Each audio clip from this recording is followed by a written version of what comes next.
অরিন, অরিন দাঁড়াতে বলেছি আমি। তুমি যদি 1 সেকেন্ডের মধ্যে না দাঁড়াও তাহলে কিন্তু আজ আর বাড়িতে যেতে পারবে না। এবার ভেবে দেখো কি করবে। অরিনের পা থেমে গেল। কলেজ ব্যাগটা শক্ত করে চেপে ধরল সে। সে বুঝতে পারেনি আজ তাকে এমন পরিস্থিতিতে পড়তে হবে। কেন যে সে এই জল্লাদের সামনেই পড়ল আজ। বলিষ্ঠ পুরুষটি তার সামনাসামনি এসে দাঁড়ালো। অরিন মাথা নিচু করেই রইল। অরিন তার থেকে বেশ খাটো হওয়ায় পুরুষটি ঝুঁকে বলল, আমার থেকে পালিয়ে বাঁচতে পারবে না অরিন রানী, তাই চেষ্টা করে লাভ নেই। অরিন এবার চোখ তুলে তাকালো। পুরুষটিকে এক প্রকার হুমকি দেওয়ার সুরেই বলল, সমস্যা কি আপনার? আপনি আবার এত কেন জ্বালান? রাস্তার মেয়ে দেখলে বিরক্ত করতে ইচ্ছে করে? ধূসর নামক পুরুষটি হাসল। এরপর সোজা হয়ে দাঁড়িয়ে বলল, রাস্তায় সব মেয়ে দেখলে বিরক্ত করতে ইচ্ছে করে না, শুধু তোমাকে দেখলে বিরক্ত করতে ইচ্ছে করে, আর সাথে আর অনেক কিছু করতে ইচ্ছে করে। ধূসরের কথা শুনে অরিন বিরক্ত হলো। বিড়বিড় করে বলল, অসভ্য লোক। কি বললে শুনিনি, আবারও বলো। আর আজ এত সাহস কোত্থেকে পেলে বলো তো? তুমি তো আমার দিকে তাকাওই না, আবার আজ হুমকি দিচ্ছ। এমপির ছেলে হয়ে মাথা কিনে নিয়েছেন। সহ্যের সীমা লঙ্ঘন করবেন না প্লিজ। মাথা কেন কিনবো? কিনলে তো পুরো তুমিটাকেই কিনে ফেলবো, বুঝছো মেয়ে? পথ ছাড়ুন, বাড়ি যেতে হবে আমার। আমার পরিবারের লোকজন চিন্তা করবে দেরি হলে। ধূসর দুষ্টুমি করে বলল, তুমি চাইলে আমি বাইকে করে পৌঁছে দিয়ে আসতে পারি। আমার দুটো পা আছে এবং আমি সুস্থ স্বাভাবিক একজন মানুষের মতোই চলাফেরা করতে পারি, তাই আপনার বাইকে যাওয়ার প্রশ্নই ওঠে না। অরিন হাঁটা ধরল কথাগুলো বলে। ধূসর মৃদু হাসে। মেয়েটাকে রাগাতে তার একটু বেশিই ভালো লাগে, একটু না অনেক বেশিই ভালো লাগে। বাইকের কাছে এসে বাইকে উঠে বসলো। মেয়েটাকে একা সে ছাড়বে না। তার প্রিয় জিনিসে কেউ চোখ তুলে তাকাক, এই বিষয়টা তার পছন্দ না। তার জন্য অরিনের পিছু পিছু সে প্রতিদিন তার অগোচরে বাড়ি অবধি যায়। মেয়েটা কিছু কারণবশত তাকে পছন্দ করে না, তবে সেই কারণগুলো আজও সে উদ্ধার করতে পারল না। অরিন মাথায় ওড়না টেনে মাথা নিচু করে হেঁটে চলেছে। ধূসর হাসল। এই মেয়েটাও নাকি কোনো এক সময়ে চঞ্চল হরিণীর ন্যায় ছুটে বেড়াতো। সেসব ভেবে দীর্ঘশ্বাস ফেলল সে। অরিনকে তার নিজ বাড়িতে প্রবেশ করতে দেখে ধূসর স্বস্তির নিঃশ্বাস ফেলে বাইক ঘুরিয়ে নেয় ভার্সিটির উদ্দেশ্যে। ভার্সিটিতে আজ সব বন্ধুরা মিলে আড্ডা দিবে, তবে সে আজ দেরি করে ফেলেছে। কিছুক্ষণ বাদে ভার্সিটিতে পৌঁছে যায় ধূসর। বাইক রেখে বন্ধুদের দিকে এগিয়ে যায় সে। কাছাকাছি আসতেই ধূসরের প্রিয় বন্ধু উমেদ এসে বন্ধুকে জড়িয়ে ধরে কানে ফিসফিস করে বলে, ভাবিকে বাড়ি পৌঁছে দিয়েছিস ঠিক মতো? ধূসর উমেদকে নিজের কাছ থেকে সরিয়ে সবাইকে উদ্দেশ্য করে বলে, কেমন আছে সবাই? বন্ধু মহলের একজন বলে ওঠে, ধূসর, আমাদের 3 দিন আগেই দেখা হয়েছে, তুই এমনভাবে বলছিস যেন আমাদের যুগ যুগ ধরে দেখা হয় না। ধূসর নুরার কথা শুনে হেসে বলল, তেমন কিছু না, বল কেমন আছিস? উমেদ ভ্রুকুচকে তাকিয়ে আছে ধূসরের দিকে। ছেলেটার মতিগতি সে বুঝে উঠতে পারে না। সে তো বেশ ভালো মতোই জিজ্ঞেস করলো কথাটা, তবে ধূসর তার সূক্ষ্মভাবে এড়িয়ে গেল। সবাই একে একে ধূসরের প্রশ্নে জবাব দিল। ধূসরদের বন্ধু মহলের সদস্য 6 জন, 4 জন ছেলে আর 2 জন মেয়ে। উমেদ, ধূসর, নাফিস, ফাহাদ, নোরা আর স্নিগ্ধা সবাই খুব ভালো বন্ধু। সদ্য মাস্টার্স শেষ করেছে তারা। ফাহাদ বিষাদময় কণ্ঠে হুট করে শুধালো, নদীর বিয়ে হয়ে গেছে শুক্রবার। সবাই হতবিহ্বল হয়ে তাকালো ফাহাদের পানে। অবিশ্বাস্য চোখে তাকিয়ে রইল 5 জোড়া চোখ। নদী তাদের থেকে বছর একের জুনিয়র। খুব ভালো মেয়ে বলেই জানতো সবাই। ফাহাদের সাথে 2 বছরের সম্পর্ক। এত ভালো মেয়ে ছেলেদের সাথে কথা বলতো না। তার এমন কাজে যে শুনবে সেই হতভম্ব হয়ে যাবে। উমেদ নীরবতা ভেঙে বলল, কি বলছিস ফাহাদ? মজা করছিস তুই আমাদের সাথে? ফাহাদ বিষণ্ণ কণ্ঠে শুধালো, মজা কেন করব উমেদ? এই ব্যাপার মজার না, সত্যিই নদীর বিয়ে হয়ে গেছে এবং ও নিজেও রাজি ছিল। ধূসর এবার মুখ খুলল। রাগে তার চোখ জোড়া লাল হয়ে গিয়েছে। ছলনা ধোকা জিনিসটা সে পছন্দ করে না। নিজেকে সামলে গম্ভীর কণ্ঠে বলল, তুই আগে কেন বলিস না আমাকে? এই মেয়েকে তুলে নিয়ে আসতাম দরকার হলে। জোর করে ভালোবাসা হয় না। আমি যাকে ভালোবাসি সে তো আমাকে চায় না, জোর করে রাখতে আমি চাই না। হয়তো সে আমার ভাগ্যে ছিল না। নুরা সান্ত্বনা দিতে বলল, তুই মোটেও কষ্ট পাবি না ফাহাদ, ওই মেয়েটা তোকে ভালোই বাসে না, তবে তুই কেন কষ্ট পাবি? জানি আমি যত সহজে বলতে পারছি, ব্যাপারটা এতটাও সহজ নয়, তবে তুই চেষ্টা কর নিজেকে সামলে নেওয়ার। আল্লাহ হয়তো এর থেকে উত্তম কিছু রেখেছে তোর জন্য। ফাহাদকে কিছু সময়ের জন্য হলেও এই বিষাদময় স্মৃতি থেকে সরাতে চাইল বন্ধুমহল। হাসি ঠাট্টায় মেতে উঠল সবার মিলে। স্নিগ্ধা মুগ্ধ চোখে কেউ একজনকে দেখতে লাগলো। গত কয়েক বছর ধরে সে মানুষটাকে একপাক্ষিক ভালোবেসে আসছে, তবে বন্ধুত্বের খাতিরে বলে উঠতে পারল না নিজের মনের কথা। তাই আজও লুকিয়ে লুকিয়ে দেখে যেতে হচ্ছে ভালোবাসার মানুষটিকে। অজান্তে দীর্ঘশ্বাস বের হয়ে আসলো। আদৌ পাবে কি তাকে, কে জানে। কি রে মা, আজ দেরি হলো যে কলেজ থেকে আসতে? অরিন জুতো জোড়া খুলে একপাশে রেখে বাড়িতে প্রবেশ করলো। ব্যাগটা পুরনো সোফাটার উপর রেখে মায়ের কাছে আসলো অরিন। মাকে পেছন থেকে জড়িয়ে ধরে বলল, আজকে একটু লাইব্রেরিতে গিয়েছিলাম আম্মা, তাই দেরি হয়েছে। হায়াত কোথায়? ওই স্কুল থেকে ফেরেনি? অরিন না চাইতেও মিথ্যে বলে ফেলল। অরিনের আম্মু অরুণী শেখ মেয়েকে বললেন, হায়াত এখনো আসেনি, তুই বরং যা একটু বিশ্রাম নে, তারপর খেতে আয়। আবার তো বিকালে টিউশনি আছে। অরিন সম্মতি জানিয়ে নিজের ছোট্ট রুমটায় আসলো। পর্দার ফাঁকা দিয়ে রোদ এসে পড়ছে ছোট্ট ঘরটায়। ঘরের বড় জানালা ঘেঁষে একপাশে কাঠের ছোট্ট একটা টেবিল, তার উপর গুটি কয়েক বই খাতা সাজানো, একটা খাট এবং একটা ছোট সাইজের আলমারি খুব পরিপাটি করে গোছানো। অরিন নিজের কাঁধের ব্যাগটা টেবিলের উপর রেখে ঘরে রাখা দেওয়াল ঘড়িতে সময় দেখে নিল। প্রায় 1টা বাজে। ফ্রেশ হতে চলে গেল। ফ্রেশ হয়ে এসে পর্দা টেনে শুয়ে পড়ল। তার এখন বিশ্রামের প্রয়োজন। চোখ বন্ধ করতেই ধূসরের করা কাজের কথা মনে পড়ল তার। তবে তা মাথা থেকে ঝেড়ে ফেলতে চাইল অরিন। কিছুক্ষণ ঘুমানোর প্রয়োজন তার। গোধূলি রঙা বিকেল। ভার্সিটিতে বন্ধুদের সাথে আড্ডা শেষে বাড়ি ফিরছে ধূসর এবং উমেদ। উমেদ একটা বাইকে আর ধূসর আর একটা বাইকে। সারাটা দুপুর বন্ধুরা মিলে আড্ডা দিয়েছে। দুপুরেও খেয়েছে ভার্সিটির ক্যান্টিনে। উমেদ প্রচুর বিরক্ত নিজের বন্ধুর খামখেয়ালি আচরণে। ছেলেটার মন বুঝে উঠতে পারে না, কখন কি করে বুঝতে পারে না। এত বছর একসাথে থেকেও হঠাৎ ধূসর বাইক পাশাপাশি এনে তাকে উদ্দেশ্য করে বলে, এখন তুই সোজা বাড়ি যাবি। আন্টি আমাকে ফোন করেছিল। তোর ফোন কোথায়? ফোন কি সাইলেন্ট করে পকেটে রাখার জন্য কিনেছিস? বাসায় যাবি এখনই। আমি তোকে রাতে ফোন করে নেব, যা এখন। কিন্তু ধূসর, আমার তো তোর সাথে কিছু কথা ছিল। রাতে শুনবো তোর সব আজেরা কথা। এখন বাড়ি যা। ধূসর উমেদকে আর কথা বলার সুযোগ দিল না। বাইকের গতি বাড়িয়ে নিজ গন্তব্যে চলে গেল। গন্তব্য এখন তার নিবেদিতা। খবর পেয়েছে তার নিবেদিতাকে নাকি কিছু ছেলে মিলে কয়েকদিন যাবৎ জ্বালাচ্ছে। সেই খবর নিতে যাচ্ছে। তার জিনিসে চোখ তুলে তাকানোর ফল যে খুব একটা ভালো হবে না তা সবার জানা উচিত। গন্তব্যে পৌঁছে দেখলো এলাকার কিছু বখাটে অরিনের দিকে বাজে দৃষ্টি নিক্ষেপ করছে। অরিন যথেষ্ট শালীনতা বজায় রেখে চললেও ছেলেগুলোর বাজে দৃষ্টিতে দেখছে। রাগে ধূসরের শরীর কাঁপছে, তবে নিজেকে সামলে নেওয়ার চেষ্টা করলো। নিজেকে শান্ত করার বৃথা প্রচেষ্টা করলো। অরিন ততক্ষণে কোচিং সেন্টারে প্রবেশ করেছে। ধূসর মনে মনে পরিকল্পনা করে ফেললো ছেলেগুলোকে কিভাবে শিক্ষা দিবে। তাই এখন শান্ত দৃষ্টিতে তাদের দিকে তাকিয়ে হাসলো। এরপর প্রিয় নারীর মুখটা কল্পনা করে আকাশের দিকে তাকিয়ে মনে মনে বলল, আকাশ, তোমার বুকে যেমন চাঁদের বসবাস, তেমনি আমার বুকের বাপাসটায় আমার নিবেদিতার বসবাস। অরিন কোচিং সেন্টারে এসে অফিস রুমে ঢুকলো। সেখানে রুটিন দেখে জেনে নিল এখন তার কাদের ক্লাস নিতে হবে। 9ম শ্রেণীর ক্লাস নিতে হবে এখন তার। কাঁধের ব্যাগটা শক্ত করে চেপে ক্লাসরুমে প্রবেশ করলো। সবাই তাকে দেখে সালাম দিল। সে ক্লাস নিয়ে বাইরে বের হলো। বাইরে বের হতেই জাহিন নামক পুরুষটির সাথে দেখা হলো তার। সে মাথা নিচু করে চলে যেতে চাইছিল, তবে জাহিন পেছন থেকে ডেকে বসলো। ভদ্রতার খাতিরে পিছু ফিরে চাইল সে। এড়িয়ে যেতে চাইছিলে অরিন? অরিন জোরপূর্বক হেসে বলল, না না ভাইয়া, তেমন কিছু না। আমার আরেকটা ক্লাস আছে, সেটা নিয়েই বাড়িতে ফিরবো দ্রুত, তাই। আচ্ছা ঠিক আছে, যাও। অরিন দ্রুত স্থান ত্যাগ করলো। জাহিন নামক ছেলেটি অরিনের যাওয়ার পানে চেয়ে রইল। দীর্ঘশ্বাস ফেলল। মেয়েটাকে সে পছন্দ করে, তবে বলে উঠতে পারেনি। বলেও লাভ কি? সে কি চাকরি করে যে মেয়েটাকে বিয়ে করতে পারবে? তাই গোপনেই থাকুক না তার অনুভূতিগুলো।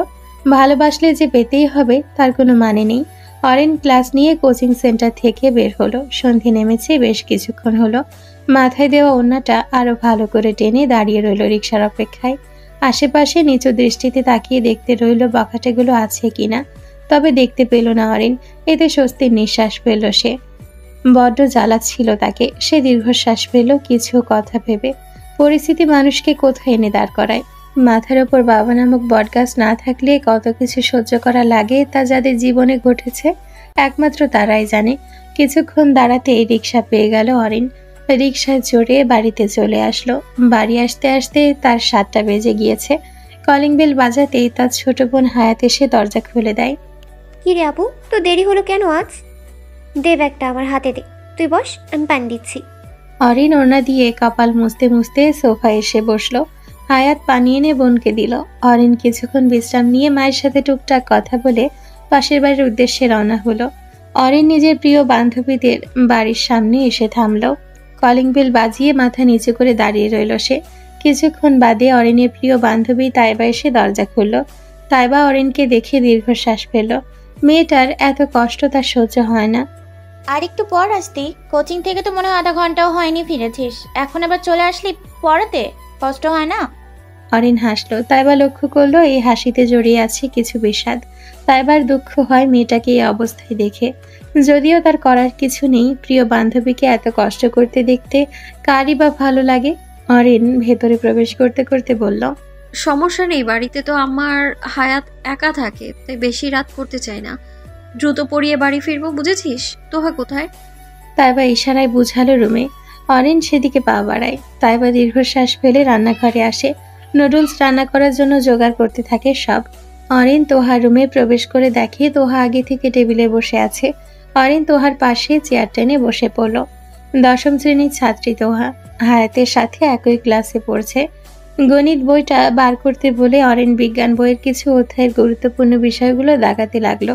তোহাকে পড়ানোর শেষের পথে তাইবা রুমে প্রবেশ করলো। বিছানার ওপর 4 বাটি নুডলস রেখে জানালা দিয়ে হায়াতকে ডাকলো। অরিন দীর্ঘশ্বাস ফেলল। এই মেয়ের কাণ্ড, প্রায়শই এমন পাগলামি করে তাইবা। অরিন তোহাকে পড়ানো শেষ করে বলল, তোর এই পাগলামো কবে যাবে? পাগলামি? পাগলামি কোথায় করলাম আমি, বলতো? তুই বুঝেও না বোঝার ভান কেন করছিস তাইবা? তোকে 1000বার বুঝিয়ে বলার পরেও কেন করিস এমন? তুই তো জানিস সবটা। অরিন, তুই আমার বেস্ট ফ্রেন্ড। বন্ধুত্বের মানেটা আমার কাছে অনেক বেশি। তুই আমার সেই বান্ধবী যাকে ছাড়া আমি এক মুহূর্তও চলতে পারি না। তোর সুখে যেমন আমার সুখ, তোর কষ্টও তেমনই আমার কষ্ট। হায়াত রুমে প্রবেশ করে বলল, তাই বাবু ডাকছিলে? তাইবা বা অরিন কেউই কথা বাড়ালো না। সবাই বিছানার উপর গোল হয়ে বসে পড়ল। 4 জন কিছুক্ষণ বসে আড্ডা দিল। আজ তাইবার মা বাড়িতে নেই, তিনি গিয়েছেন নিজের বোনের বাড়িতে।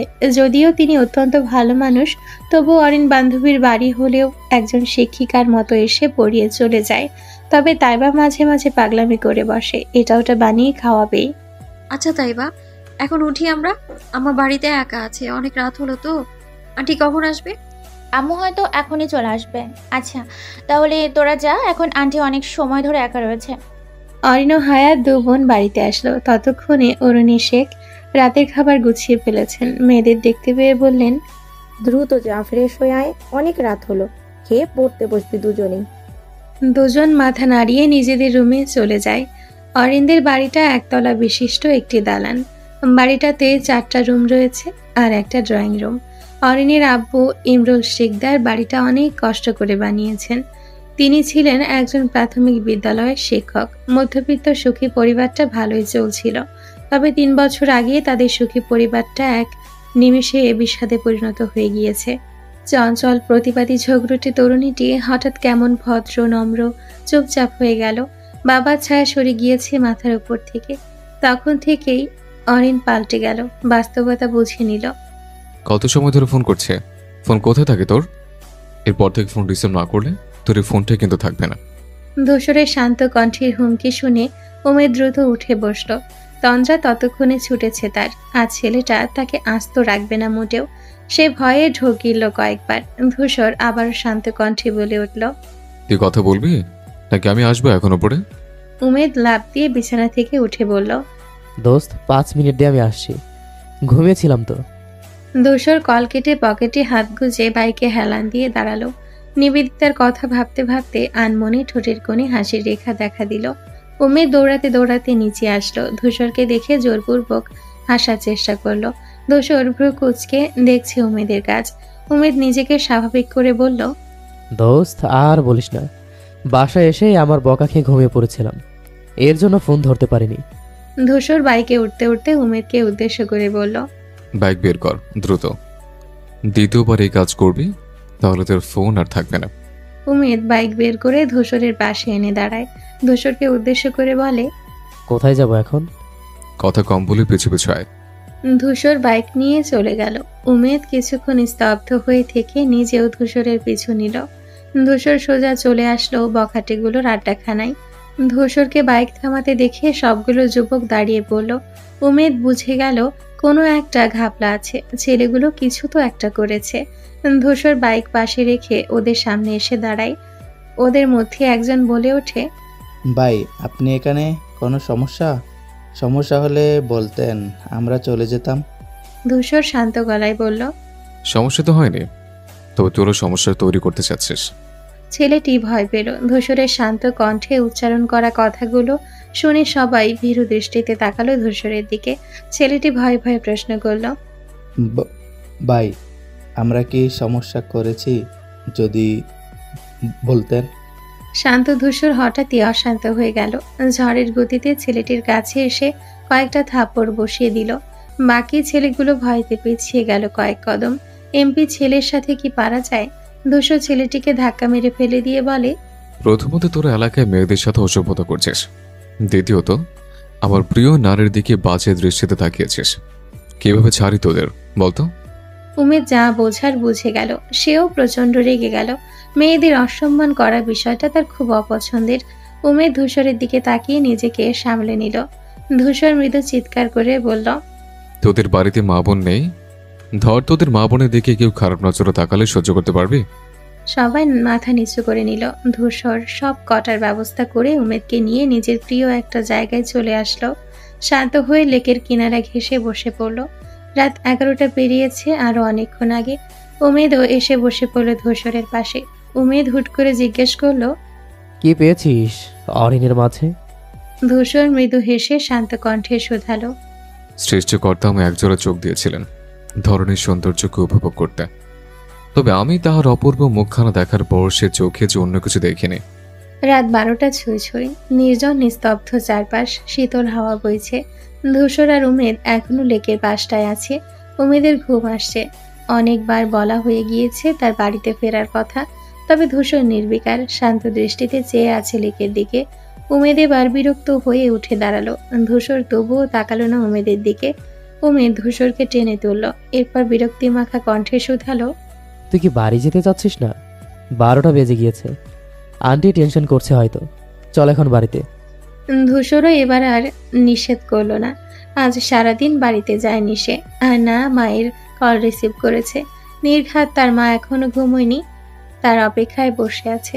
ধূসর আর উমেদ বেরিয়ে পড়লো বাড়ির উদ্দেশ্যে। উমেদ নিজের বাড়িতে চলে গেল আর ধূসর তার। ধূসর বাড়ির সামনে আসতেই দারোয়ান তাকে দেখে গেট খুলে দিল। ধূসর বাইক রেখে চাবি দিয়ে দরজা খুলে ভেতরে প্রবেশ করলো। ভেতরে প্রবেশ করতেই ধূসরের বাবা আসাদ আহসান মৃদু স্বরে শুধালেন, দাঁড়াও ধূসর।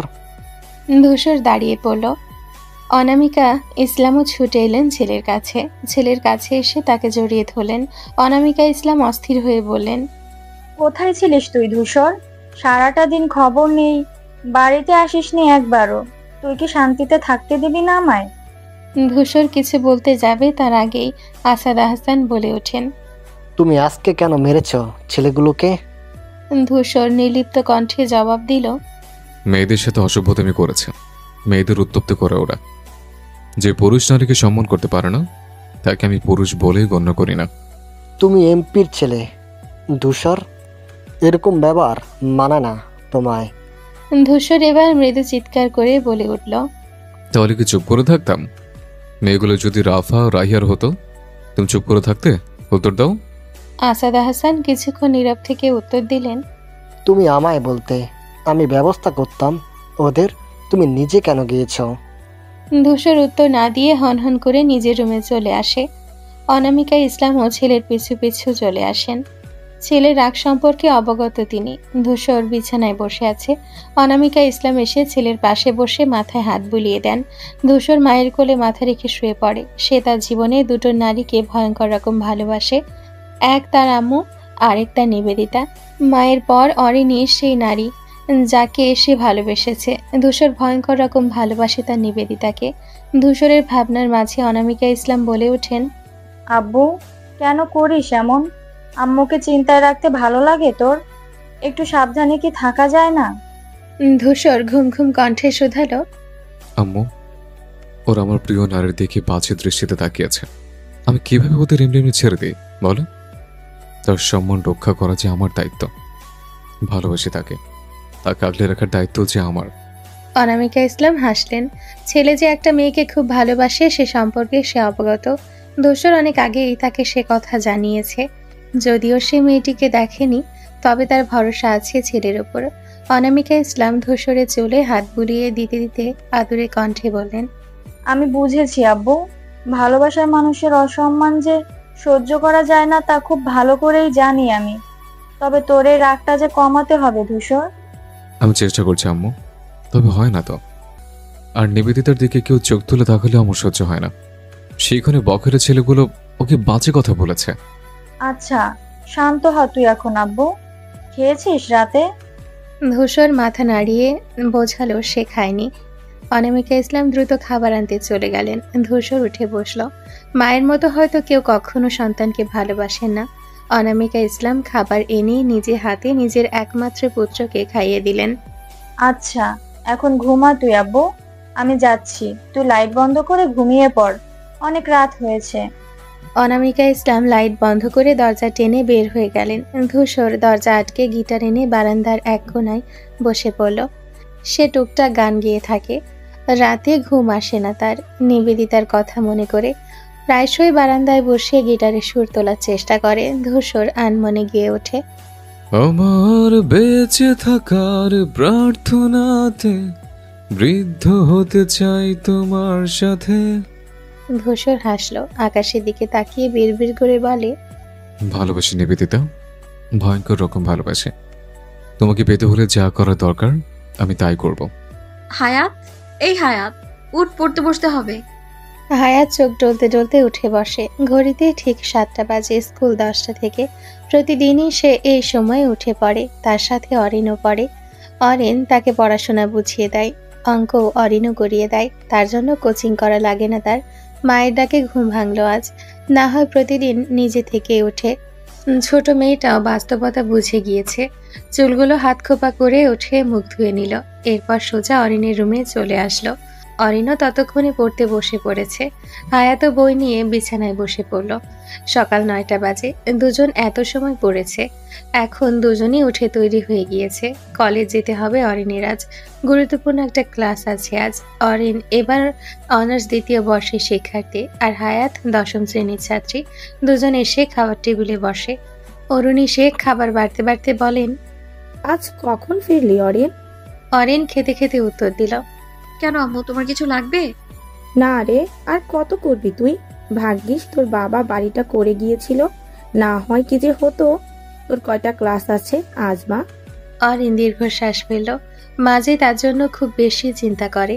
হায়াতটাও আগের মতো বায়না ধরে না। অরিন হায়াতের দিকে তাকালো। এত ছোট বয়সে মেয়েটার কত কিছু বুঝে নিতে হচ্ছে। অরিনের মাঝে মাঝে খুব খারাপ লাগে। বোনটা শখের বয়সে কিছু দিতে পারছে না, আর হায়াতটাও সব কেমন যেন বুঝে নিয়েছে। অরিনের ভাবনার মাঝে অরুণী শেখ আবারও বলে উঠলেন, কি রে অরিন, খাচ্ছিস না কেন? কিছু না আম্মা, খাচ্ছি। আজকে ক্লাস 2টা আছে। অরিন আর হায়াত খেয়ে বেরিয়ে পড়ল। অরিন যাবে তাইবার সাথে, আর হায়াত যাবে তোহার সাথে। অরিন তাইবা হেঁটে রওনা দিল কলেজের উদ্দেশ্যে। অরিনদের বাড়ি থেকে খুব একটা দূরে না কলেজ, তাই অরিন আর তাইবা প্রতিদিন গল্প করতে করতে হেঁটে চলে যায়। তাইবা কথার মাঝে অরিনকে জিজ্ঞেস করলো, ধূসর আহসান কি তোকে গতকাল বিরক্ত করেছে অরিন? অরিনের মুখটা মলিন হলো। ধূসর লোকটা তাকে শান্তিমতো থাকতে দিল না আর।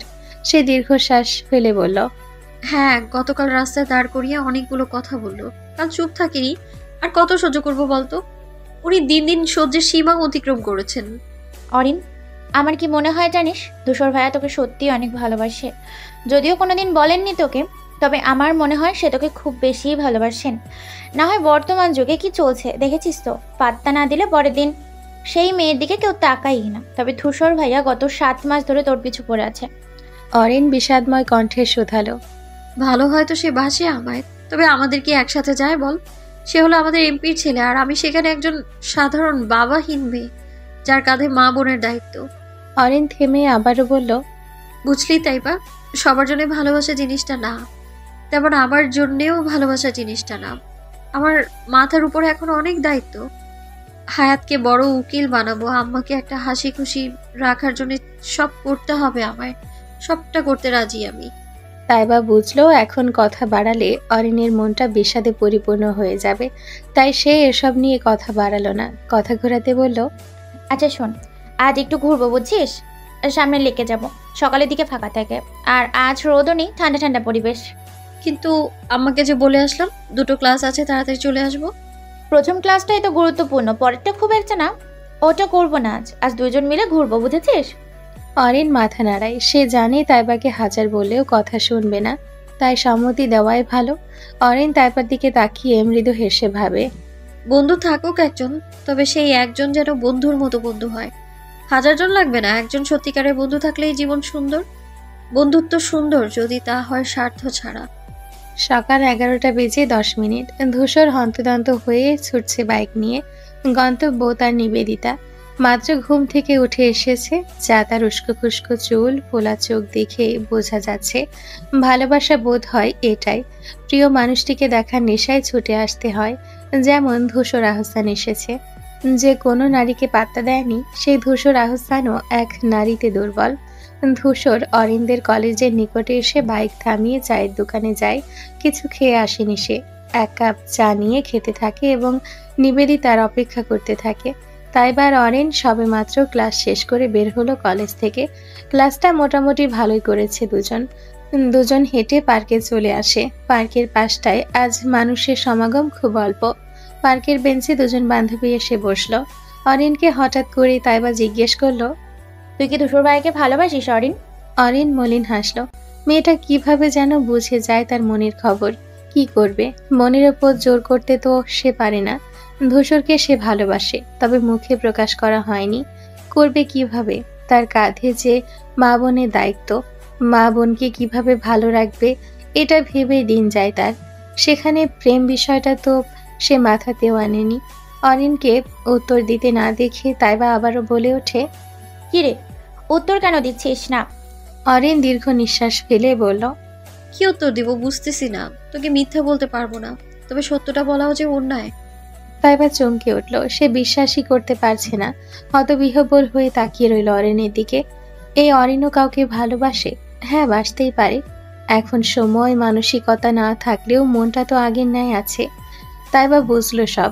এরপর বলল, শোন অরিন, ধূসর ভাই অনেক ভালো মানুষ। সে তোকে প্রস্তাব দিলে তুই একটা সম্পর্কে জড়াতে পারিস। ভাইয়া তোকে নিশ্চয়ই অসম্ভব ভালোবাসেন, যা তার চোখের দিকে তাকালে তুই বুঝতে পারবি। হ্যাঁ, আমি জানি রুষ্টু পুরুষ আমায় অসম্ভব ভালোবাসে। তাকে কি আমার সুযোগ দেওয়া উচিত? অবশ্যই, আমার বিশ্বাস ভাইয়া তোকে কখনো কষ্ট দিবেন না। তারা দুজন বেশ কিছুক্ষণ কথা বলল। ধূসর দূর থেকে দাঁড়িয়ে নিজের নিবেদিতাকে দেখল কিছুক্ষণ।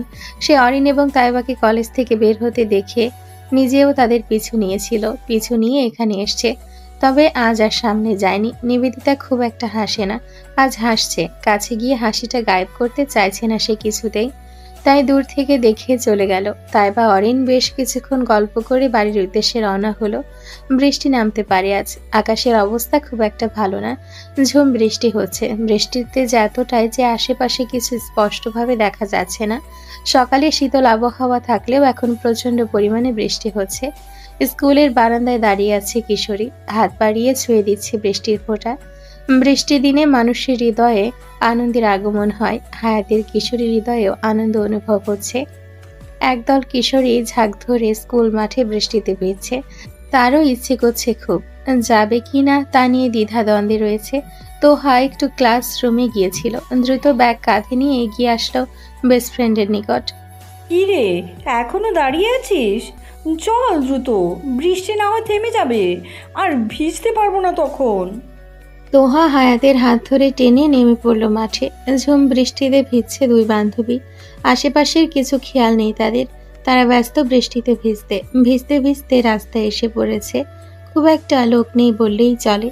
যারা আছে তারা বৃষ্টির হাত থেকে রক্ষা পেতে ছাউনিতে আশ্রয় নিয়েছেন।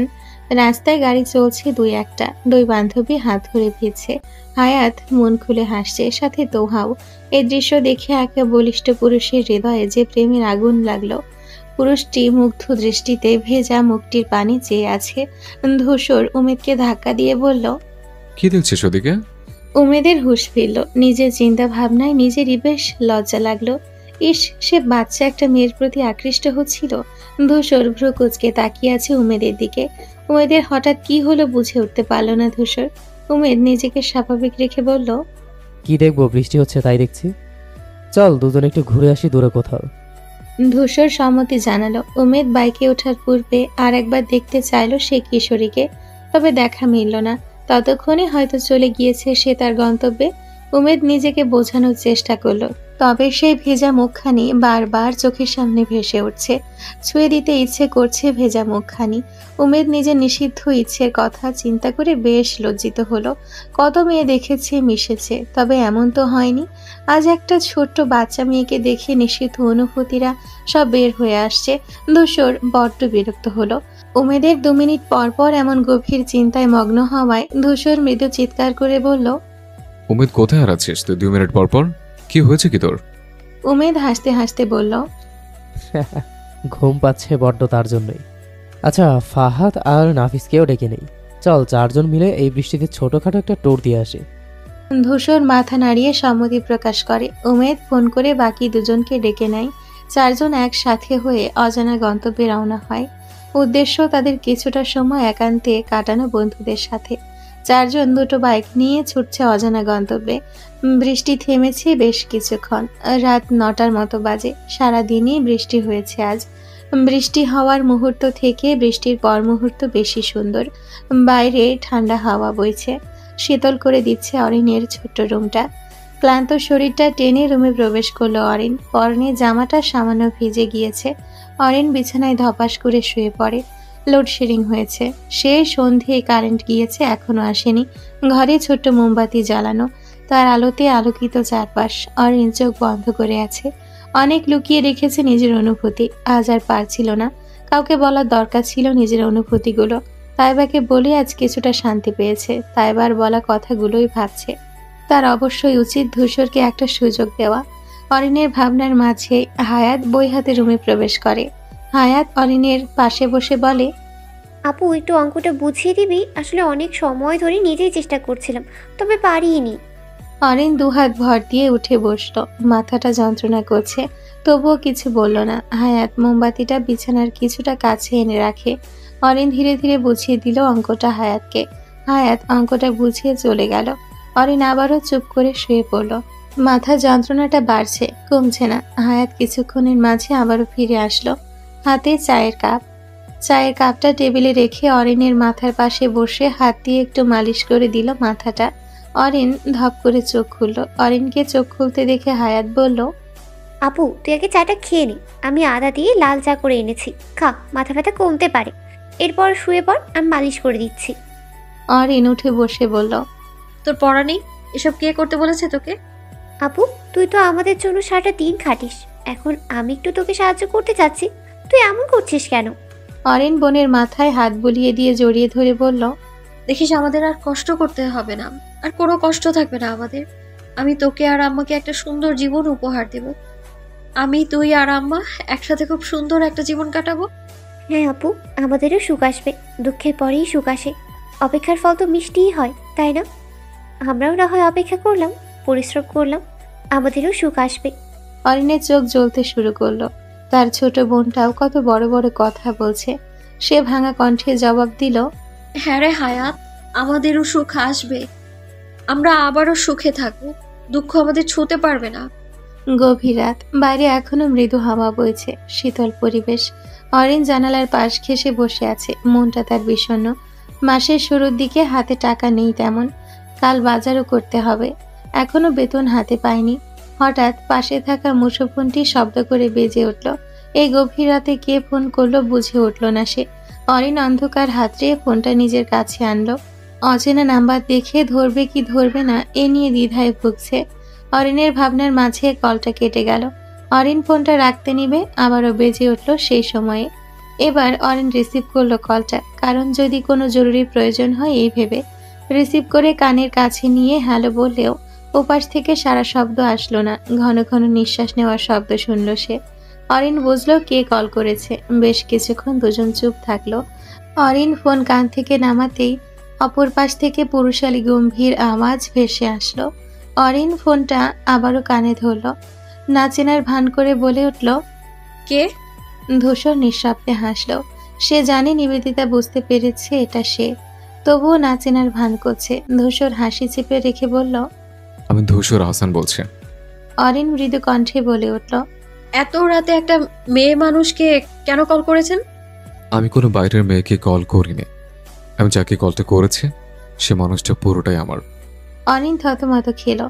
এমন উত্তর সে আশা করেনি। স্তম্ভিত হয়ে বলল, কি বলেন আপনি? যা শুনেছ তাই বলেছে। ধূসর কথাটি বলেই কলটা কেটে দেয়। অরিন কিংকর্তব্য বিমূঢ় হয়ে বসে রইল। ধূসরের কাণ্ড কারখানা তার মাথার উপর দিয়ে গেল। কোথা থেকে নাম্বার পেল এটা মাথায় আসলেও সে খুব একটা মাথা ঘামালো না এতে, কারণ ধূসরের পক্ষে এটা কোনো ব্যাপারই না। এখন ধূসরের কথা মস্তিষ্কে নিলেই বের হতে পারবে না তা থেকে। আপাতত ঘুমের প্রয়োজন তার, তাই বাকি সব চিন্তা বাদ দিয়ে ঘুমিয়ে পড়ার সিদ্ধান্ত নিল সে। মধ্যরাত এখন। ধূসর হাসছে ছাদে বসে। এই গভীর রাতে সে তাদের রেলিং এর উপর বসে আছে। নিবেদিতাকে জ্বালিয়ে তার বেশ মজা লাগে।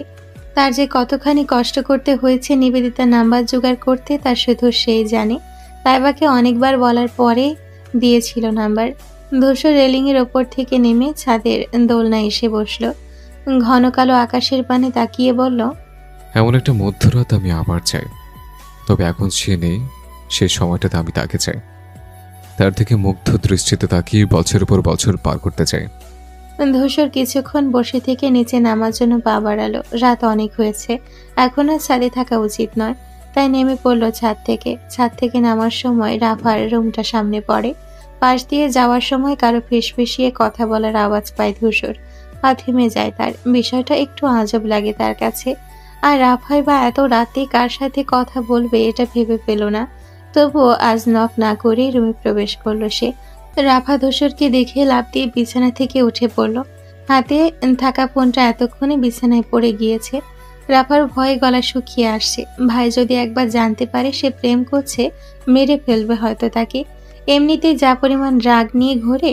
রাফা আমতা আমতা করে বলে উঠল, ভাই তুমি? ধূসর গম্ভীর কণ্ঠে বলে উঠল, কার সাথে কথা বলছিলে? রাফা জোরপূর্বক হেসে বলে, কারোর সাথে না ভাইয়া, আমি তো ফোনে ভিডিও দেখছিলাম। ধূসর রুমে থাকা সোফায় বসে পড়ে। এরপর শান্ত দৃষ্টিতে রাফার দিকে তাকিয়ে বলে, তুই জানিস রাফা, আমি মিথ্যা পছন্দ করি না, সত্য বল।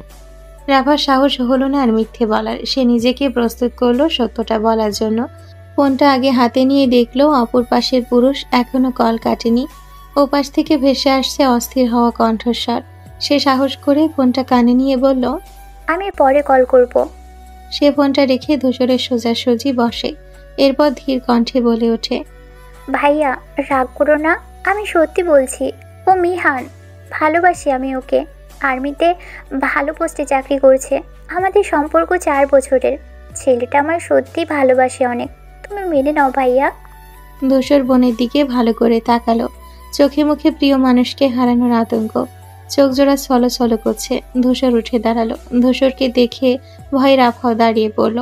ধূসর কথা না বলে রাফার কাছে এসে ওর মাথায় হাত রেখে হেসে বলল, আমি খোঁজ নিচ্ছি ছেলেটা কেমন। ভালো হলে অবশ্য আমি তোকে তার হাতে তুলে দেব, তুই চিন্তা করিস না। আমি জানি আমার বোন কখনো ভুল কাউকে বেছে নেবে না। রাফা অবাক দৃষ্টিতে তাকিয়ে রইল ধূসরের দিকে। ভাবেনি কখনো এত সহজে তার রাগী ভাইয়া মেনে নিবে। তবুও শুক্রিয়া মেনে নিয়েছে। সে অস্থির কণ্ঠে বলল, ভাইয়া তুমি? হ্যাঁ, আমি মেনে নেব। আগে ছেলে খোঁজ খবর নিয়ে নেই। আমি চাই তুই আর রাফা যাকে পছন্দ করিস তাকে নিজের জীবনসঙ্গী হিসেবে যেন পেয়ে যাস। আর আমি সর্বদা চেষ্টা করব তোদের ভালো রাখার। তোরা যার যার সাথে সুখী, আমি তাদের হাতেই তোদের তুলে দেওয়ার চেষ্টা করব। ধূসর রুম থেকে বের হওয়ার আগে ইশারায় বুঝিয়ে গেল মিহানকে ফোন করে বলতে কিছু হয়নি। রাফা মাথা নাড়িয়ে সম্মতি জানিয়েছে। সে কখনো কল্পনাও করেনি তার ভাই এত সহজে মেনে নিবে। ধূসর তাদের চাচাতো ভাই হলেও সে আর রাহিয়া ধূসরকে নিজের আপন ভাই হিসেবে দেখে, সম্মান করে। ছোটবেলা থেকে ছেলেদের কাছ থেকে দূরে রেখেছে তাদের। তবুও কি করে যে প্রেমটা হয়ে গেল তার। এত সব চিন্তা না করে দরজা আটকে ফোন দিল মিহানকে। বেচারা হয়তো এতক্ষণে তার চিন্তায় অস্থির হয়ে গিয়েছে। ধূসর নিজের রুমে এসে ধপাস করে শুয়ে পড়ে। তার ছোট বোনটাও কত বড় হয়ে গিয়েছে, যদিও তারা খুব বেশি দিনের ছোট না, 3 বছর 4 মাসের ছোট রাফা তার থেকে। বোন অনার্স পড়ছে, এখন প্রেমিক থাকা স্বাভাবিক। আজ ছেলেটার বলা কথাগুলো সে শুনেছে, মনে হলো ভালো, কাল খবর নিবে। ভালো হলে রাফাকে তুলে দিবে তার ভালোবাসার মানুষের হাতে। ধূসর নিবেদিতাকে মনে করে বিড়বিড় করে বলল, চারপাশে পূর্ণতা ছড়াছড়ি, তবে তুমি কেন আমার হয়ে আমায় পূর্ণতা দাও না নিবেদিতা? আর কতদিন অপেক্ষা করাবে আমায়? ভালোবাসা বড্ড যন্ত্রণাদায়ক। দুপুর 12টা। আজ রোদের তেজ বেশি। সূর্যমামা আজ মাথার উপর উঠেছে। রাহিয়া কলেজ থেকে মাত্র বের হলো। আজ একটু অসুস্থ লাগছে। তাকে নিতে এখনো গাড়ি আসেনি। সে বেশ আনন্দিতই হলো এতে। গাড়িতে চড়তে চড়তে বিরক্ত সে। আজ না হয় কিছু দূর হেঁটেই যাবে, তারপর রিক্সা নিয়ে বাড়িতে চলে যাবে। মনের সুখে হাঁটা ধরল রাহিয়া। তবে কিছু একটা মনে পড়তে হাঁটা থামিয়ে দিল। তার ক্রাশকে দেখবে ঠিক করলো। তার ক্রাশ আর কেউ না, তারই বাসার শিক্ষক। এবার মাস্টার্সে পড়ছে। দেখতে শুনতে মাশাআল্লাহ সুন্দর। সে তো প্রথম দিন দেখেই ক্রাশ খেয়েছে। আজ লুকিয়ে লুকিয়ে দেখবে তার ক্রাশকে। এখন হয়তো ভার্সিটিতে আছে তার, কারণ কাল বলেছিল আজ নাকি তার ভার্সিটিতে আসতে হবে কি কাজে। দ্রুত একটা রিক্সা ঠিক করে তার ক্রাশে ভার্সিটির উদ্দেশ্যে রওনা হলো। ভার্সিটির সামনে এসে রিক্সা থেকে নামলো। এরপর ক্যাম্পাসে প্রবেশ করে আশেপাশে চোখ বুলিয়ে প্রিয় মানুষটিকে খুঁজতে লাগলো। কিছু দূর যেতেই কালো রঙা শার্ট গায়ে জড়ানো সুদর্শন পুরুষটিকে দেখতে পেল সে। কথা বলছে তার কয়েকজন বন্ধুর সাথে। রাহিয়া একটা গাছের পেছনে লুকিয়ে দেখছে পুরুষটিকে। পুরুষটির ফর্সা গালগুলো গরমে লাল বর্ণ ধারণ করেছে। রাহিয়ার ইচ্ছে করলো খুব গিয়ে ওড়না দিয়ে মুখের ঘামটুকু মুছে দিতে, যদিও তা সম্ভব নয়। রাহিয়ার হঠাৎ একটা গান আসলো মাথায়। তো কি আকার দেখালো কি কি মজা, সে তো আমি ছাড়া কেউ জানে না। এত ঝামেলা কেন করো তুমি প্রতিদিন? হ্যাঁ, তোমার মামনি বিয়ের কথা বলছে, তাতেই তুমি খেপে গিয়ে তার দিকে গ্লাস কেন ছুঁড়ে মেরেছো? স্নিগ্ধা মর্মাহত হলো। তার সামনে দাঁড়িয়ে থাকা পুরুষটি নাকি তার বাবা। কষ্টে দুঃখে অশ্রুকণারা ধরা দিল স্নিগ্ধার আঁখি জোড়ায়। তার মা মারা যাওয়ার পর থেকে গত 3 বছর যাবৎ শুনে আসছে এমন কটূক্তি। সহ্য হলো না আজ আর। আঁখি জোড়া থেকে বৃষ্টির ফোঁটার ন্যায় অশ্রুকণা গড়িয়ে পড়তে লাগলো। নিজের মাঝে রাখা এত দিনের ক্ষোভ বের করার চেষ্টা করলো। চাপা আওয়াজে বলে উঠল, তুমি মানুষ, তুমি বাবা। তোমার মতো পাষাণ বাপ আর কারো না হোক। তোমাকে আমি ঘৃণা করি, ভয়ঙ্কর রকম ঘৃণা করি। আমার মা মরতে পারেনি, তুমি বিয়ে করে এনেছো, এই তোমার ভালোবাসার নমুনা। গত 3 বছর যাবৎ আমার উপর দিয়ে কি যাচ্ছে তুমি জানো? তোমার নতুন বউ যা বলে তাই শোনো। আমার পক্ষের কথাটা শোনার কি প্রয়োজন মনে করেছো কখনো? স্নিগ্ধার বাবা আজমল হোসেন স্তব্ধ হয়ে গেলেন মেয়ের এরূপ কথাবার্তা শুনে। সে তো কল্পনাও করেনি মেয়ের অবস্থা এমন। ব্যবসায়িক কার্যক্রমের জন্য বেশিরভাগ সময় তিনি বাইরে থাকেন, এই শহর ওই শহর করে বেড়ান। প্রিয়তমা স্ত্রী মারা যাওয়ার পর একা হয়ে গিয়েছিলেন তার মেয়েটা। তখন মেয়ের সঙ্গের প্রয়োজন ছিল, কারণ সে তো সময় দিতে পারছিল না মেয়েকে। স্নিগ্ধার মানসিক অবস্থা প্রচুর খারাপ ছিল। মেয়ের কথা চিন্তা করে একজন বন্ধা নারীকে বিয়ে করেন। আজমল হোসেন পাশে থাকা সোফায় ধপ করে বসে পড়েন। যে মেয়ের সুখের কথা চিন্তা করে আরেকটা বিয়ে করলেন, সেই মেয়েকে সুখ দিতে পারলেন না। নিজের ওপরে রাগ হলো তার। রাগ ক্ষোভে পরিণত হলো। পাশে থাকা টেবিলের ওপরে জিনিস মেঝেতে ছুঁড়ে মারলেন। স্নিগ্ধা চমকে উঠল। আজমল হোসেনের আঁখি জোড়া রক্তিম বর্ণ ধারণ করেছে। দ্রুত উঠে দাঁড়ালেন। স্নিগ্ধা আতঙ্কে দুপা পিছিয়ে গেল। রাহেলা, রাহেলা। আজমল হোসেনের দ্বিতীয় স্ত্রী রাহেলা বেগম শোবার রুম থেকে দ্রুত পায়ে বের হলেন। আজমল হোসেনকে দেখে তিনি ভীত হলেন। ভীত দৃষ্টিতে তাকালেন আশেপাশে। আজমল হোসেন ঝড়ের গতিতে এসে রাহেলা বেগমের গালে 2টো চড় বসিয়ে দিলেন। থাপ্পড়ের গতি এতটাই ছিল যে তিনি মেঝেতে ছিটকে পড়লেন। রাহেলা বেগম স্নিগ্ধার দিকে তাকাতেই বুঝে গেলেন, এই মেয়ে সব বলে দিয়েছেন। তিনি দ্রুত উঠে আজমল সাহেবের কাছে এসে বললেন, তুমি বিশ্বাস করো, আমি কিছুই জানি না, স্নিগ্ধা বানিয়ে বলেছে সব। আজমল হোসেন রাহেলা বেগমকে আরেকটা থাপ্পড় মেরে বলেন, ছি, তোমার মতো মহিলাকে আমি আমার স্ত্রী করেছি ভাবতেও ঘৃণা লাগছে। আমার মেয়ের জীবনটা আমি সাজাতে গিয়ে নিঃস্বার্থে নষ্ট করেছি। তোমাকে আমাদের আর প্রয়োজন নেই। তোমার মতো মহিলার সাথে আমি 2 মিনিটও থাকবো না। দয়া করে সসম্মানে বাড়ি থেকে আধা ঘন্টার মধ্যে বের হয়ে যাবা। কাবিনের টাকা আর ডিভোর্স পেপার পাঠিয়ে দিব। আজমল হোসেন রাহেলা বেগমকে কথা বলার আর কোনো সুযোগ না দিয়ে স্নিগ্ধার হাত ধরে স্নিগ্ধাকে নিয়ে তার রুমে চলে আসে। স্নিগ্ধা এতদিন পর বাবা স্নেহ মমতা পেয়ে ঝাঁপিয়ে পড়ে তার বুকে। আজমল হোসেনও যত্ন সহকারে মেয়েকে আগলে নেন। অনেক অন্যায় করেছেন মেয়ের সাথে, আর নয়, আজ থেকে একটুও দুঃখ পেতে দিবেন না মেয়েকে। বাবা মেয়ের মান অভিমানের পালা শেষ হলো। আজমল হোসেন মেয়েকে কথা দিলেন আর কখনো কষ্ট তাকে পেতে দিবেন না। স্যার, সকালে গিয়েছেন ইউনিভার্সিটিতে? রাহিয়া কথাটা বলিয়ে ঠোঁট টিপে হাসলো। সে তো আগে থেকেই জানে জাহিন গিয়েছিল, তবে এখন মন চাইল শুনতে। আসলে মন চাইল না, জাহিনের সাথে কথা বলতে মন চাইল। জাহিন পড়া বাদে অতিরিক্ত কোনো কথা বলে না। রাহিয়া যদি বলে তাহলে হা করে জবাব দেয়। জাহিন চশমাটা ঠিক করে রাহিয়ার দিকে না তাকিয়ে জবাব দিল, হ্যাঁ গিয়েছিলাম। রাহিয়ার মনটা ভীষণ খারাপ হলো। পুরুষটি তার দিকে তাকিয়ে কখনো দেখেনি। আচ্ছা, তার চেহারা কি খুব খারাপ যে তার তাকাতেও ইচ্ছে করে না? রাহিয়া জানতে ইচ্ছে করলো, তবে তা সম্ভব নয়। রাহিয়ার ভাবনার মাঝে জাহিন আবার বলে উঠল, কি হলো, কোথায় হারালেন রাহিয়া? রাহিয়ার হুঁশ ফিরল। একটু লজ্জা পেল বোধ হয় মেয়েটি, তবুও নিজেকে স্বাভাবিক রেখে বলল, কোথাও না স্যার। আচ্ছা ঠিক আছে, আপনার সমস্যাগুলো বলুন, আজ আমি দেখিয়ে দিচ্ছি। রাহিয়া সব বাদ দিয়ে পড়ায় মনোযোগ দিল। পড়া সম্পূর্ণ হতেই জাহিন মাথা নিচু করে বেরিয়ে গেল। রাহিয়া বিষণ্ণ মন নিয়ে রাফার রুমে আসলো। রাফা তখন পড়ছিল, সামনেই পরীক্ষা আছে তার। রাহিয়া এসে বিছানায় বসে বিষণ্ণ কণ্ঠে বলল, আপু, স্যার তো আমার দিকে তাকায় না। রাফা বই বন্ধ করে চেয়ার ঘুরিয়ে বসে রাহিয়ার দিকে তাকায়। তাদের দুবোনের সম্পর্ক খুব ভালো, যদিও রাফার থেকে রাহিয়া 4 বছরের ছোট। দুজন দুজনকে সব বলে। মিহানের কথাও জানে রাহিয়া। রাফা মৃদু হেসে বলে, বোন যে আমার তার স্যারের প্রেমে হাবুডুবু খাচ্ছে তা বেশ বুঝতে পারছি। তবে তো স্যারের দেখ কোনো ভালোবাসার মানুষ আছে কি না, থাকলে তো তুই আর সুযোগ পাচ্ছিস না। আপু, এমন কথা বলো না। রাহিয়া কথাটা বলেই রাফার রুম থেকে বের হয়ে গেল। রাফা হাসলো। যদি থাকে তখন তো কিছু করার নেই, তাই না? তবে সে মনে প্রাণে চাইছে না থাকুক। রাহিয়া রুমে এসে দরজা বন্ধ করে বিছানায় বসে পড়ে। আসলেই তার তো এই কথা মাথায় আসেনি। সত্যিই তো, যদি জাহিনের প্রেমিকা থাকে, ভালোবাসার মানুষ থাকে, কি করবে তখন সে? জাহিনকে যে সে অন্য কারো পাশে সহ্য করতে পারবে না, দম বন্ধ হয়ে যাচ্ছে তার এই কথা ভাবলে। সে কি তবে ভালোবেসে ফেললো জাহিনকে? কি মায়ার বাঁধনে বাঁধলেন আমায়, যন্ত্রণা হচ্ছে হৃদয়ের অতলে। এই যন্ত্রণা কমানোর জন্য হলেও আমার আপনার সান্নিধ্য চাই জাহিন। ধূসর, নাফিজ, উমেদ এখন ফাহাদের সামনে বসে আছে। ফাহাদ মাথা নিচু করে অপরাধীর ন্যায় বসে আছে। ধূসরের প্রচণ্ড রাগ হচ্ছে। এই ছেলেকে সেদিন তারা কত করে বোঝালো, আজ আবার আত্মহত্যা করতে গিয়েছে।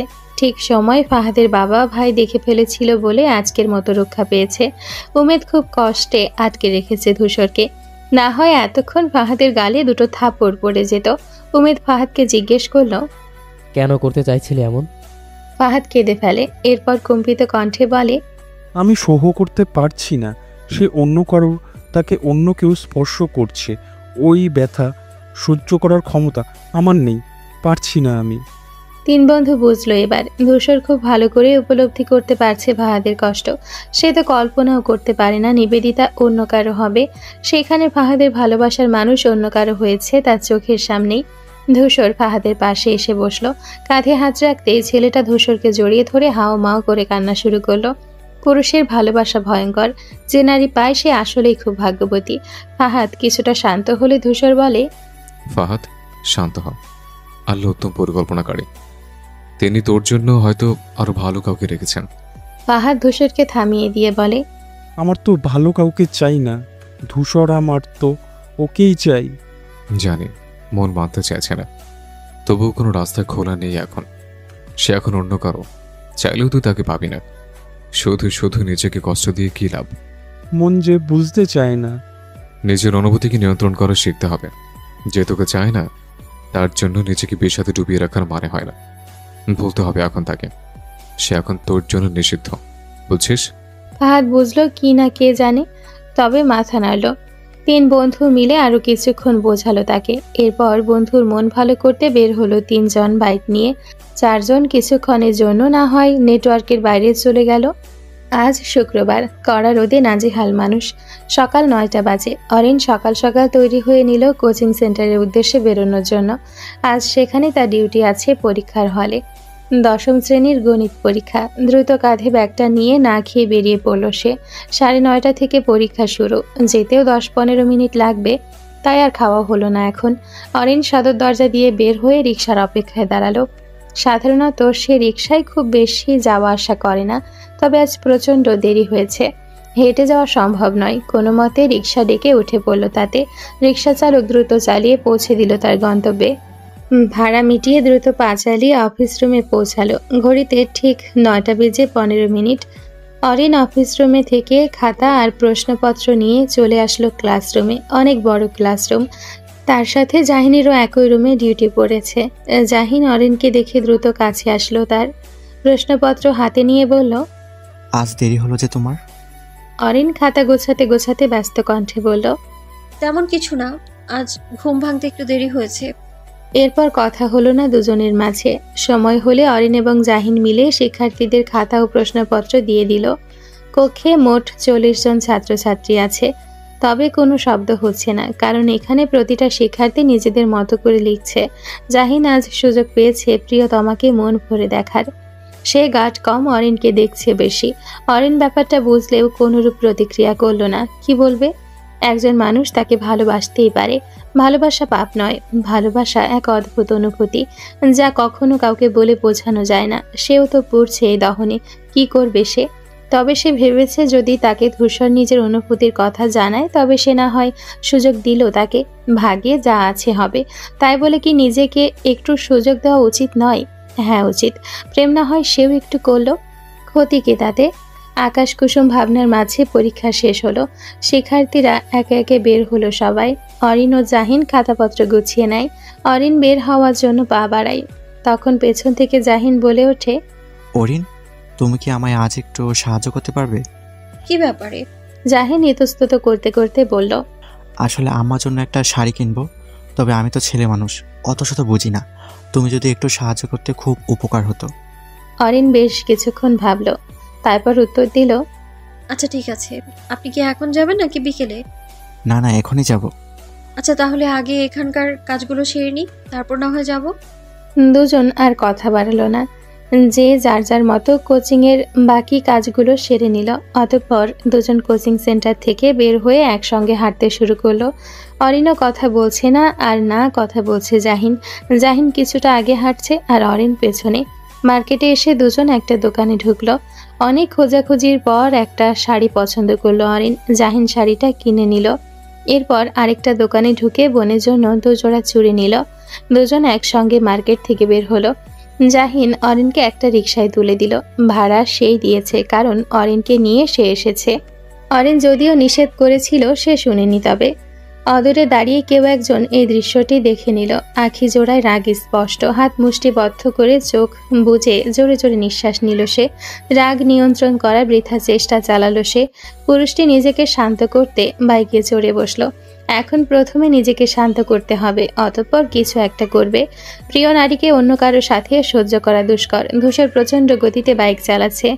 তোমার মৃত্যু আমি সহ্য করে নেব, তবে তোমাকে অন্য কারো হাতে দেখার ধৈর্য বা শক্তি কোনোটাই নেই আমার। তুমি অন্য কারোর সাথে দেখার আগে মৃত্যু হোক আমার। জাহিন রিকশা থেকে নেমে ভাড়া মেটালো। রিকশা থেকে নেমে নিজেদের আধা পাকা বাড়িটায় প্রবেশ করলো। বাবা একজন ছোটখাটো ব্যবসায়ী, মা বোন বাবাকে নিয়ে জাহিনের পরিবার। মোটামুটি একটা সুখী পরিবার। জাহিন শপিং ব্যাগ নিয়ে মায়ের হাতে দিয়ে বলল, আম্মা, এটা তোমার জন্য, ঈদে পারলে পড়ো। জাহিনের আম্মু সৃজনী রহমান শাড়িটা হাতে নিলেন। খুলে দেখলেন ছেলের দেওয়া প্রথম উপহার। আয়নার সামনে দাঁড়িয়ে শাড়িটা শরীরের ওপর দিয়ে দেখলেন। এত খুশি মনে হয় সে আগে হয়নি কখনো। ছেলের দেওয়া উপহার পেয়ে বোধ হয় এমন আনন্দ লাগে। আনন্দে আটখানা সৃজনী রহমান।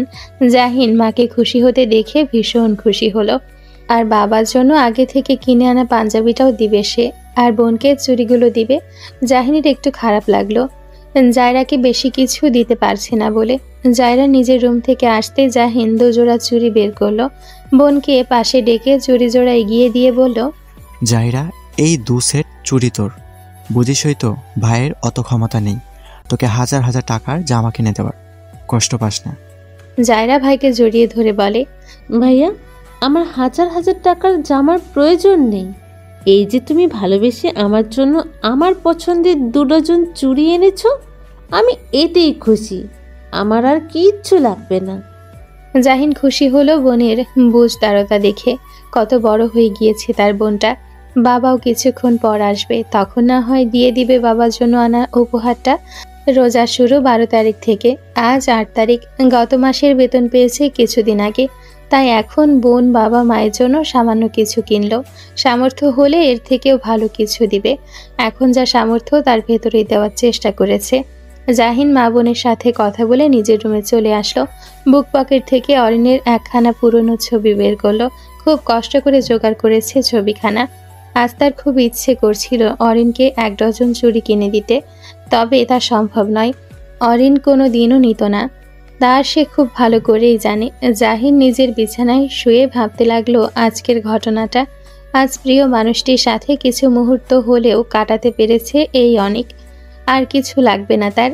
সে অরিনকে সুখী দেখতে চায়। অরিন সুখী হলেই সে খুশি। তোমারে আমি ভালোবাসি, পাওয়া লাগে না। আমি জানি তোমারে আমি পাইব না, তবে আজীবন নিঃস্বার্থভাবে ভালোবাসা যাব তোমার। সুখে থাকো প্রাণপ্রিয়। গভীর রাত, বাইরে পূর্ণিমা চাঁদ উঠেছে। চাঁদের আলোয় আলোকিত চারপাশ। অরিন নিজের রুমে বসে বসে পড়ছে। কিছুদিন পর পরীক্ষা, সে কিছুই পড়েনি সারা বছর। এখন সব শেষ করতে হলে পড়তে হবে। পাশে রাখা মুঠোফোনটি শব্দ করে বেজে উঠল। অরিন হুট করে এমন হওয়ায় আতঙ্কিত হলো। নিজেকে স্বাভাবিক করে মুঠোফোনটি তুলল। শেষে 30 দেখে বুঝে ফেলল নাম্বারটি কার হতে পারে। মস্তিষ্ক বলল না তুলতে, তবে মনের সাথে যুদ্ধ করে পারল না। রিসিভ করে কানে ধরল। ওপাশ থেকে ভেসে আসলো কাঙ্ক্ষিত পুরুষের রাগ মিশ্রিত কণ্ঠস্বর। নিবেদিতা, তোমাকে 5 মিনিট সময় দিলাম। 5 মিনিটের মাঝে ছাদে আসবে। যদি না আসো তবে আমি আসবো নিচে। এবার ভাবো কি করবে তুমি। ধূসর কল কাটল। অরিন হতবম্ব হতবিহ্বল হয়ে বসে রইল। মুঠোফোনটি এখনো কানে। ধূসর যা বলল তা কি সত্য? তার হুঁশ ফিরল। দ্রুত উঠে দাঁড়ালো। এখন না গেলে এই ছেলে নির্ঘাত বাড়িতে চলে আসবে। তার থেকে বরং ছাদে যাওয়াটাই ভালো মনে করলো অরিন। ছাদের উদ্দেশ্যে রওনা হলো। পা কাঁপছে। ছেলেটা কি করে বসে কে জানে। এত রাতেই বা কেন আসলো? মাথা ভর্তি চিন্তা নিয়ে ধীর পায়ে এগিয়ে যাচ্ছে সে। নিস্তব্ধতা বিরাজ করছে চারপাশে। অরিন কোনো মতে ছাদে উঠল। ছাদের দরজা নিঃশব্দে প্রবেশ করলো ছাদে। কানিসের দিকে চোখ পড়তেই কাঙ্ক্ষিত মানুষটিকে পেয়ে গেল। অরিন ভীষণ অস্থির হয়ে পড়েছে। কেন এসেছে এলো? কি চাইছে তার কাছে? নিজেকে শান্ত করলো। অতঃপর ধীর পায়ে সেদিকে এগিয়ে গেল। কিছুটা কাছে আসতেই ধূসর তার দিকে ফিরল। অরিন রুষ্ট পুরুষকে দেখে থমকালো, চমকালো। এ কি অবস্থা তার? উস্কো খুস্কো চুল, রক্ত জবার ন্যায় আঁখি জোড়া লাল বর্ণ ধারণ করেছে। অরিন আরেকটু এগিয়ে আসলো ধূসরের দিকে। বেশ খানিকটা দূরত্ব নিয়ে দাঁড়ালো। ধূসর এক দৃষ্টিতে তাকিয়ে আছে মায়াবী মুখখানার দিকে।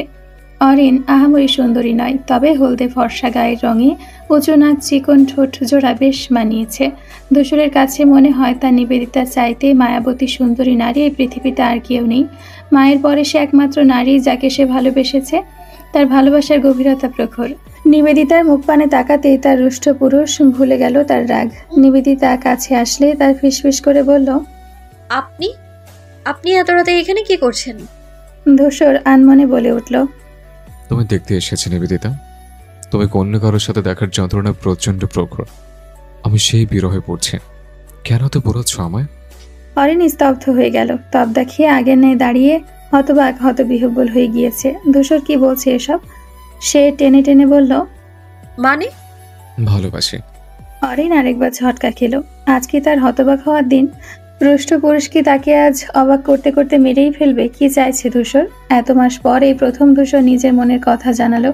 এত মাসে কখনো ভালোবাসে বলেনি তাকে, আজ মুখ ফুটে ভালোবাসি কথাটা বলছে। আচ্ছা, এখন অরিনের কি করা উচিত? সে অবাক হবে নাকি খুশি হবে? অরিনকে উত্তর দিতে না দেখে ধূসর বলে উঠল,